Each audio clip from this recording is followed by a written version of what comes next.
സ്വപ്നം കാണാ. ഞാനിന്ന് എവിടെയൊക്കെ പോയിന്നറിയോ? നിന്നെ കെട്ടാൻ പോകുന്ന ചെറുക്കൻ്റെ വീട്ടിലും പോയിരുന്നു. ആളെ കാണാൻ പറ്റിയില്ല. ദൂരെ എവിടെയോ കല്യാണം വിളിക്കാൻ പോയിരിക്കുക. നാളെ വരൂ. കല്യാണത്തിന്റെ അന്ന് പുള്ളി കതിർ മണ്ഡപത്തിലുണ്ടാവോ?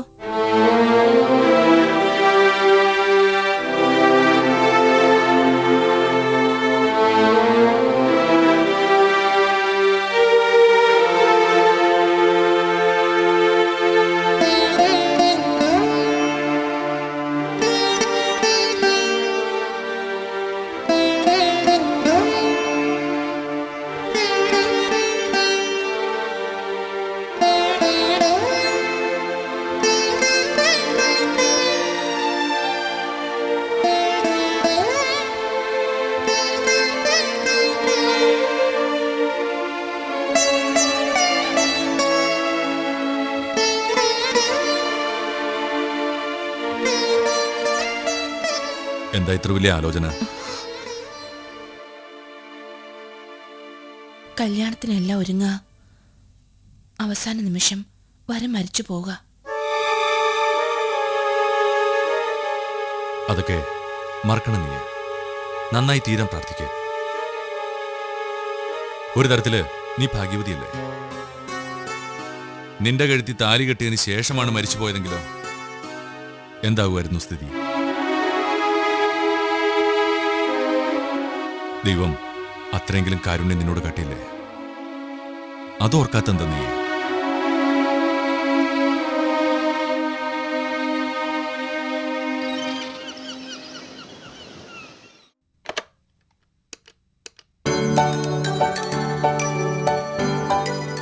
ആ ശ്യാമാണ്.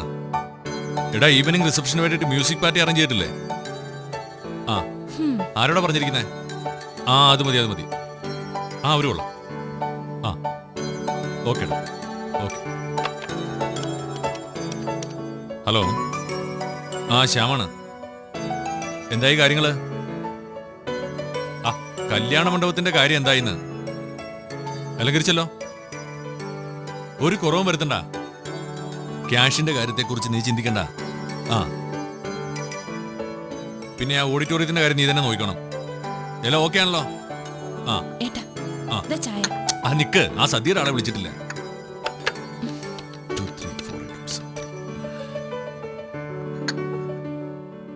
ഹലോ. ആ, ഞാനാണ് ശ്യാം. എന്തായി സദ്യയുടെ കാര്യങ്ങളൊക്കെ? ആ, കുറച്ച് കൂടുതൽ കരുതിക്കോളൂ. 2 കല്യാണാണ് ഒരേ ഓഡിറ്റോറിയത്തില്. ആയിക്കോട്ടെ, 3 or 4 തരം പൈസ ആയിക്കോട്ടെ. എല്ലാം നന്നായിരിക്കണം. ഓക്കെ. കൃത്യം 11:30 സദ്യ തുടങ്ങണം. ഓക്കെ. ഓക്കെ.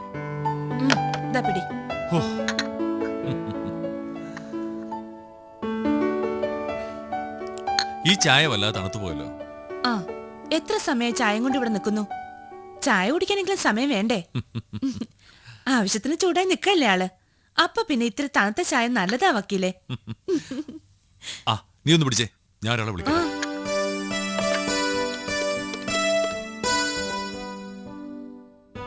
ഹലോ. ആ, ഇത് ഞാനാണ് ശ്യാമ്. നീ ആ വണ്ടിയുടെ കാര്യങ്ങളൊക്കെ ഏർപ്പാട് ചെയ്തിട്ടില്ലേ? എടാ, ഏർലി മോർണിംഗ് എത്താൻ പറയണം. ആൾക്കാരെ കല്യാണ സമയത്തിന് മുമ്പ് ഓഡിറ്റോറിയത്തിൽ എത്തിക്കേണ്ടതാ. ആ, ശരി ശരി. ആ, ചായ കുടിച്ചിട്ട് വേഗം പോയി കുളിക്ക്. എനിക്ക് വിശക്കുന്നു ഏട്ടാ. നീ പോയി കഴിച്ചു. എന്റെ കുറച്ച് ഫ്രണ്ട്സ് വരുന്നുണ്ട്. അവരെ റെയിൽവേ സ്റ്റേഷനിൽ പോയി റിസീവ് ചെയ്യണം. ഹോട്ടൽ റൂം അറേഞ്ച് ചെയ്യണം. കുറച്ച് പരിപാടികളുണ്ട്. ഇങ്ങനെ ഓടി നടന്ന് ടെൻഷൻ അടിപ്പിച്ച് ഉള്ള ഗ്ലാമർ കളയല്ലേ വക്കീലേ. നാളത്തെ പുതുമണോളന്ന. എന്റെ വണ്ടിയുടെ കീയോടെ വെച്ചിരിക്കുന്നത്. ആ, ഹലോ.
വിവാഹത്തിന് ഒരാഴ്ച മുമ്പെങ്കിലും അബുദാബിയിൽ നിന്ന് എത്തണമെന്നാണ് എൻ്റെ ആഗ്രഹം.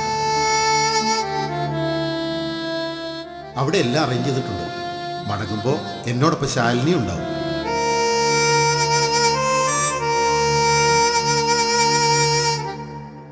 എന്നാ ശരി, കാണാം.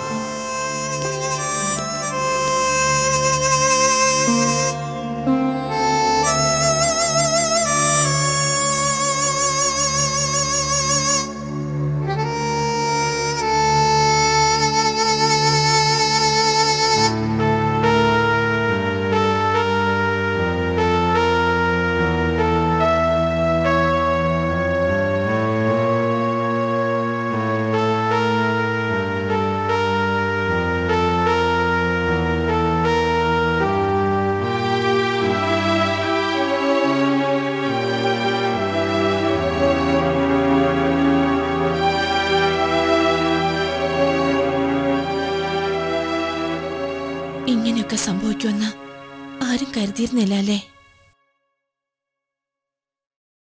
അതിനെക്കുറിച്ചൊന്നും ഞാൻ ചിന്തിക്കുന്നില്ല ശാലു. ഭാവി കാര്യങ്ങള് അതായിപ്പ എന്റെ മനസ്സില്.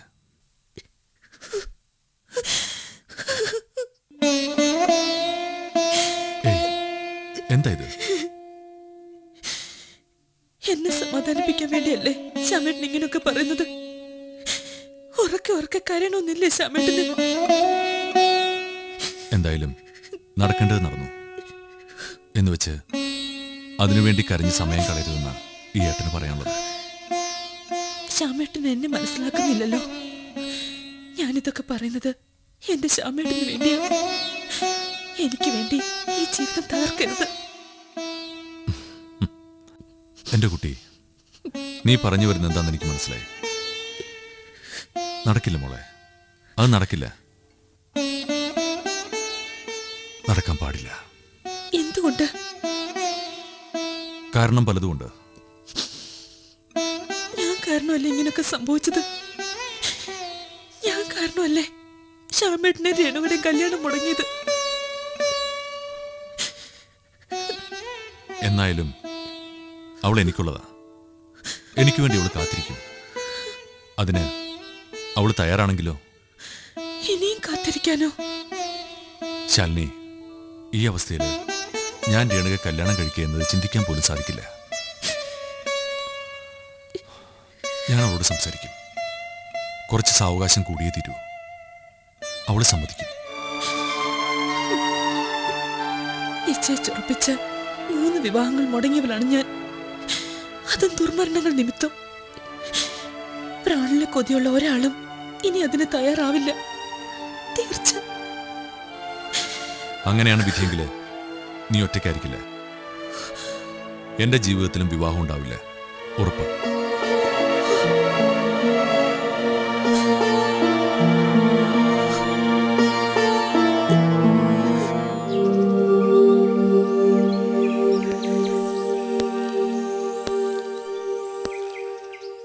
ശ്യാം, ഇനി എന്താ സംഭവിച്ചതെന്ന് ഞാൻ പറയാം.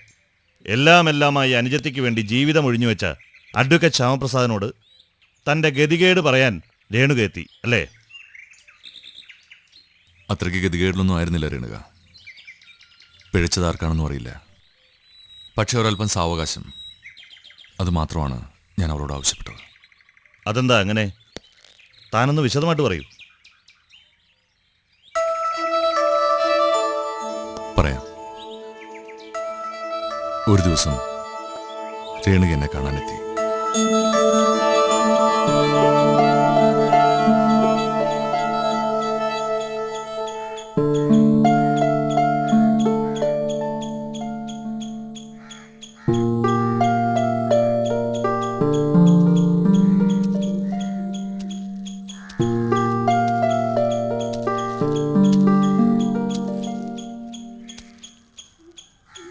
ശ്യാമേട്ടാ,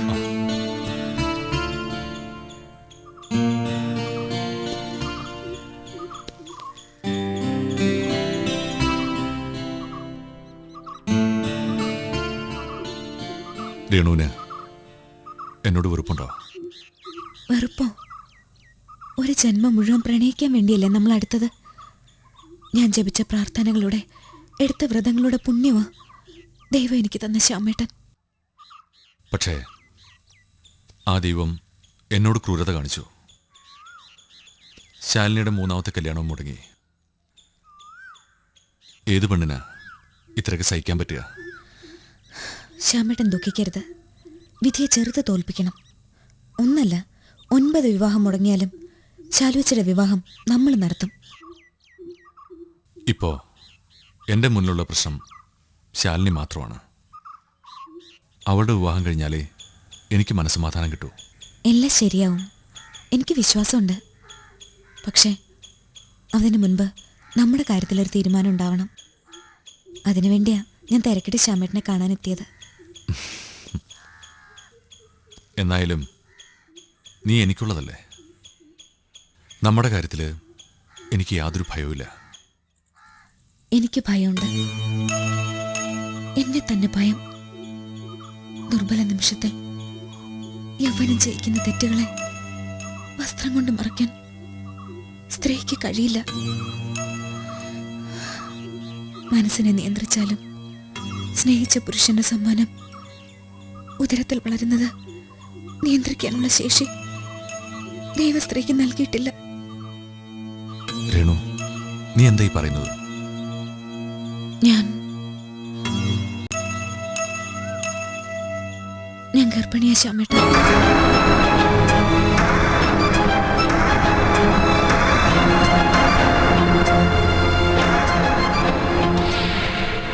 ഇതാ നമ്മുടെ കുഞ്ഞ്. ശ്യാമേട്ടന്റെ ആഗ്രഹം പോലെ പെൺകുഞ്ഞ. ഞാൻ ഇന്നലെ ലക്ഷ്മി ദേവിയെ സ്വപ്നം കണ്ടു.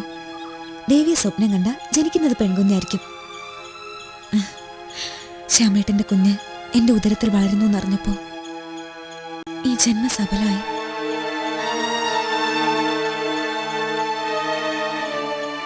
ശ്യാമേട്ടൻ എന്താ ഒന്നും മിണ്ടാത്തത്? എത്രയും പെട്ടെന്ന് ഒരു രജിസ്റ്റർ മാരേജ്, അത് മതി.